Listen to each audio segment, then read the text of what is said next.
Okay, so today I was thinking, what is the most important thing that I've brought with me that I could share with you in case you go on your own cycling adventure and you need to be prepared? This might sound crazy because everyone's like, why would you waste packing weight on something like this? But for me, the thing that I am most thankful that I brought is my little mini percussion massager, is what we're going to call this. So, this particular model is Bob and Brad, and I bought it because it's so small and compact. Now, if you're like this whole setup is not compact enough, right? You're trying to shed cycling weight, maybe you're doing something that isn't a hotel to hotel curated cycling adventure, maybe you're out bike packing. I still think that these are worth bringing because you never know when you're going to have muscle cramps. Like for me, post hip replacement, still having some muscle tightness, especially in places like my hamstrings. I need to do a better job preparing before a ride. I need to do a better job preparing after a ride. But in the meantime, these types of devices are just critical to have on hand. And let's say you can't make enough room for that whole setup. Even if you just bring the tool that you need the most, that you tend to gravitate towards, right? Because they've got all of these different attachments, and I don't always use all of them. But maybe you just bring these two things, and this, uses standard USB-C, so it's not like it takes up any more space in my charging bank.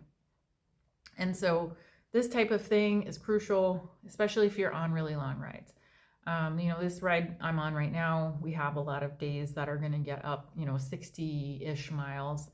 And so it's just always helpful to have something that brings a little bit of relief at the end of a long day. Um, and so this is something that I think is really critical. It's something that I prioritize packing around, right? If I have to cut weight, I'm going to cut weight somewhere else. I'm not going to cut this out of my life because it's so important to bring with me. So outside of a helmet, which obviously is a requirement, I think making room for something like this is critical when you're on a cycling adventure, and I highly recommend it. And so throughout this 2-week adventure, I'll definitely show a few more things. If you've never been on a trip with Experience Plus, I highly recommend it. If you need to do a curated biking adventure, there's no better company, in my opinion. This is not sponsored. This is not paid for. It's not anything. This is me speaking from my personal opinion, and in talking with the other 18 people on this tour, they all agree that this company has provided the best cycling adventures, the best hotels, the best food experiences. They have amazing guides. The routes that they pick, they put chalk arrows on the ground, and I'll talk about that throughout the week. It's just so fun, and just an amazing company, based in Northern Colorado where I live. So shout out to Experience Plus on this. But one thing is we're moving often from hotel to hotel. So you can't pack a lot. Hopefully I didn't overpack. I always feel no matter what I do, I've brought too many things, and I feel terrible because the guides are helping move our luggage from hotel to hotel. But this time I think I did pretty well. We'll see. It's always the fear I've forgotten something. I'm already irritated with myself. I forgot my lapel microphone, so hopefully the videos don't sound terrible. But just know that there are a few things that you cannot leave home without. And again, I think the percussion massager, having a small portable one that doesn't weigh that much, is definitely the way to go.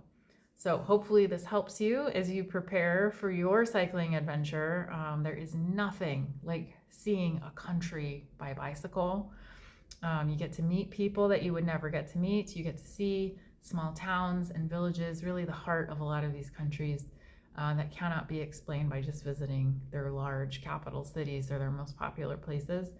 And how peaceful is it to be out in the country in places that are very bike friendly? I don't have to worry about the fact I don't have a side mirror or a mirror on my helmet. I know that the drivers are used to seeing cyclists here, and I feel so safe when I ride in Europe.